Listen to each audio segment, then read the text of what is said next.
Hello, and welcome to another segment of Remnants of Our Past. Today we're going to talk about the Western Garage, right here in Yorkton, Saskatchewan. But first, fasten your seatbelts for a quick automobile history lesson. William Crapo Durant built carriages in Michigan. David Dunbar Buick was a Scotsman who made his fortune by perfecting the process of attaching porcelain to cast iron bathtubs.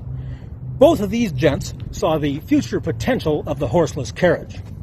As manager and chief financial backer of Buick, Durant made the brand the second best-selling car by 1907. The following year, 1908, he incorporated the General Motors Company with Buick as the cornerstone. He also soon added in Cadillac and Oldsmobile divisions. Now, Durant believed in vertical integration, and that is, he would buy up various companies, suppliers, and brands and fold them into the mix. He would bring along former managers and owners, often paid in stock, thereby assuring continued loyalty and future successes. One example of this was Alfred P. Sloan and his Hyatt Roller Bearing Company. Sloan would later go on to be the long-standing president of General Motors. Now, Billy's freewheeling ways and free spending soon got him in hot water with the board of directors at GM, and he was shown the door a few years later.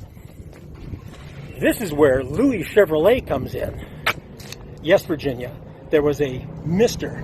Chevrolet. He was a Swiss race car builder and driver, and although he had very little to do with the car company that bore his name, the car became very popular in the low-price field against Henry's Fords. Through various shenanigans and wheeling and dealing, Durant soon acquired a controlling interest in General Motors. Boy, it would have been great to be a fly on the wall, so to speak, in the boardroom at GM on that day in 1916 when Durant walked in with an armload of shares and said, "I'm back." But old habits die hard, and Billy Durant was shown the door for a second and final time in 1920. Not to be outdone, that boy was a mover and a shaker and a wheeler and a dealer, and he was going to go for the hat trick. He was going to put together another General Motors-like automobile conglomerate. He assembled the Flint automobile. He assembled the Star car as a low-priced alternative to the still very popular Chevrolet, and of course the Model T. There was also a ultra-luxury brand known as the Locomobile, and a bunch of other stuff. And that brings us back to the Western Garage here on Betts Avenue in Yorkton. This was put up in 1920. A fellow by the name of Charles Rouche sold and serviced Star automobiles from this location. Now, this hotel blocking our view out over here, originally known as the Blackstone, wasn't there at the time. It was put up in about 1936. So this billboard faced out over here to Broadway to draw in the traffic. By the time Billy Durant folded up his tent for the third and the last time during the Depression years, Charles Rouche had taken on the Hudson and Essex lines. Now, they were originally peddled by Johnson and Markham over here on the corner of Broadway and Argyle in the former city garage of Harry Bronfman.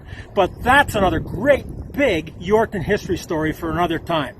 Hey, how about some trivia for the next virtual cocktail party you attend? The two titans of the early American auto industry, William Durant and Henry Ford, both passed away the same year, 1947. Durant was virtually penniless, while Ford, he was one of the richest men in the world. Thanks for joining me.